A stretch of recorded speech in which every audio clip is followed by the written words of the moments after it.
Donc, maintenant qu'on a vu comment convertir le temps, on va aller se pratiquer avec quelques exemples. Donc, un petit rappel dès le départ. Si j'ai mon temps fractionnaire, mon temps décimal, mon temps en minutes et mon temps en secondes, je vous rappelle, je pars du temps décimal. Si j'avance en minutes, je fais fois 60 parce qu'il y a 60 minutes dans une heure. Si je pars de minutes à secondes, je fais fois 60 parce qu'il y a 60 secondes dans une minute.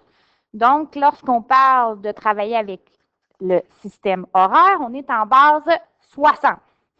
Et à l'inverse, si je passe de secondes à minutes, je vais aller diviser par 60 et de minutes à heure, je vais aller diviser par 60. Donc, dans ma première ligne, j'ai 2,25 heures que je veux aller transformer en minutes. Donc, j'avance. Donc, je fais 2,25 fois 60. Si vous faites ça sur votre calculatrice, vous allez arriver à 135 minutes. Maintenant, je pars de mon 135 minutes que je veux aller mettre en secondes. Bien, j'avance encore, donc je fais fois 60, 135 fois 60. Ça me donne 8100 secondes.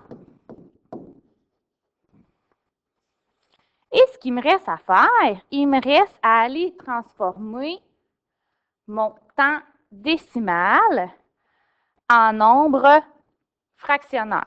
Donc, ce que j'ai dit tantôt, c'est plus facile, ou du moins, ce qui nous facilite la tâche, c'est de partir avec mon temps en minutes. Donc, mon temps fractionnaire, si je veux le transformer à partir de mon temps en minutes, je fais 135 divisé par 60. Bien, ça rentre deux fois. 2 fois 60, 120. Je calcule mon reste. Il reste 15. Donc, mon temps fractionnaire, c'est 2 heures 15 minutes. On va aller voir la ligne suivante maintenant. J'ai 80 minutes que je veux aller mettre en secondes, disons pour commencer. Donc, ce que je vais faire 80 fois 60. 80 fois 60, ça va me donner 4800 secondes. Maintenant, si je pars de mon 80 minutes et je vais aller le mettre en temps décimal en heures, bien, je recule vers une unité qui est plus grande. Donc, je vais faire 80 divisé par 60. Et lorsque vous faites 80 divisé par 60, ça vous donne environ, mes petites vagues, c'est environ 1,33 heures. Bien sûr, le 3 se répète, on pourrait mettre une petite barre pour périodique au-dessus. Maintenant, bien, je suis rendue à mettre mon temps en temps fractionnaire. Bien, comme je vous l'ai expliqué tantôt, on part des minutes. Donc, on fait 80 divisé par 60. Ça nous donne que ça rentre une fois. Donc, j'ai 1 heure 20 minutes. Donc, c'est mes deux premiers exemples. Si je vais à la ligne suivante maintenant, j'ai 1500 secondes que je veux aller transformer en minutes. Donc, je vais vers une unité plus grande. Donc, ce que je dois faire 1500 divisé par 60. Donc, 1500 divisé par 60, ça me donne 25 minutes. Maintenant, si je veux aller le mettre en temps décimal en heures, bien, je suis encore en train de reculer vers une unité plus grande. Je divise par 60. Donc, 25 divisé par 60, ça me donne 0,416 périodique heure. Périodique, c'est le 6 qui se répète. Et maintenant, je veux aller transformer mon temps en temps fractionnaire. Je vous rappelle qu'on va aller partir du temps en minutes. Donc, mon 25 minutes, bien 25 minutes, il n'y a pas d'heure là-dedans. Donc, c'est 0 heure, 25 minutes. C'est mon temps fractionnaire. Maintenant, pour la ligne suivante, j'ai 4 heures 50 minutes. Donc, si je vais aller mettre ça en temps décimal, je sais que ça va être 4 à cause du 4 heures. Et le 50 minutes, bien, ce que je dois faire, je dois aller faire 50 sur 60, donc 50 divisé par 60. Si vous faites 50 divisé par 60, vous allez arriver à environ 0,83 périodiques heures. Donc, ce que vous allez faire, c'est que l'heure ici en temps décimal va donner 4,83 périodiques heures. Comment j'ai fait ça?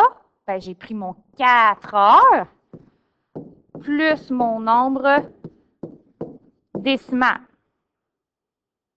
qui me donne ma réponse en temps décimal. Maintenant, je vais partir de mon temps décimal et je vais aller le mettre en minutes. Bien, je suis en heures. Si j'avance pour me mettre en minutes, je vais vers une unité plus petite. Je fais fois 60. D'où l'importance de garder tous les chiffres après la virgule sur votre calculatrice. Et je vais arriver à 290 minutes.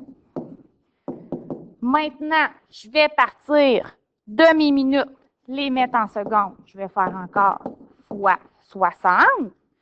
Et si vous faites ça, vous allez arriver à 17 400 secondes. Le dernier exemple qu'on va aller travailler, 1 heure et 2 cinquièmes. OK, 2 cinquièmes. Comment on va faire pour aller régler le 2 cinquièmes? Je vous rappelle qu'on travaille en base 60.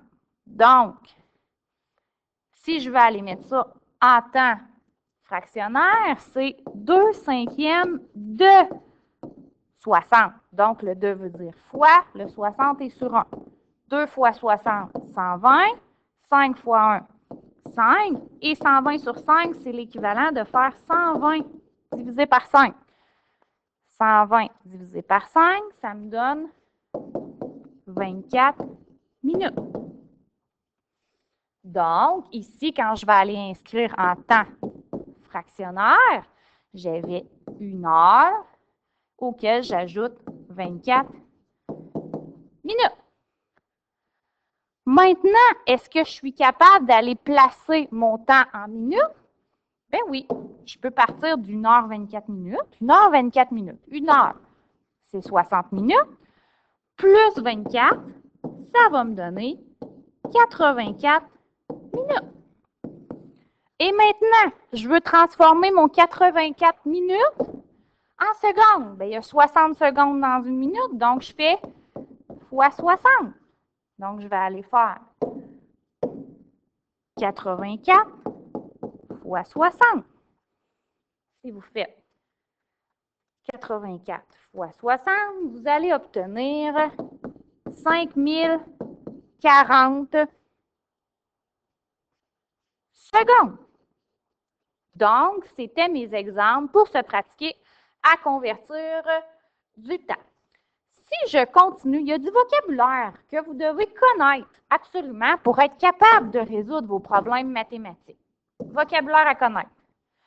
Une journée, c'est 24 heures. 1 heure, 60 minutes. 1 minute, 60 secondes. Un mois, bon, oui, il y a des mois de 28 jours, 29 jours, 30 jours ou 31 jours. Pourquoi on a mis le 30 en gras? C'est que lorsqu'on va travailler un problème écrit, vous allez travailler qu'un mois, c'est 30 jours.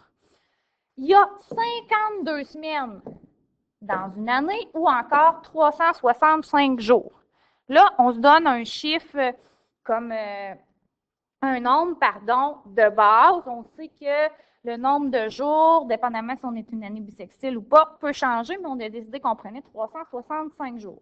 Donc, c'est important de savoir ça parce que si vous levez la main durant une évaluation, madame, combien qu'il y a de jours dans un mois ou combien qu'il y a de semaines dans une année, on ne vous répondra pas. On s'attend à ce que vous le sachiez. Maintenant, un autre petit tableau.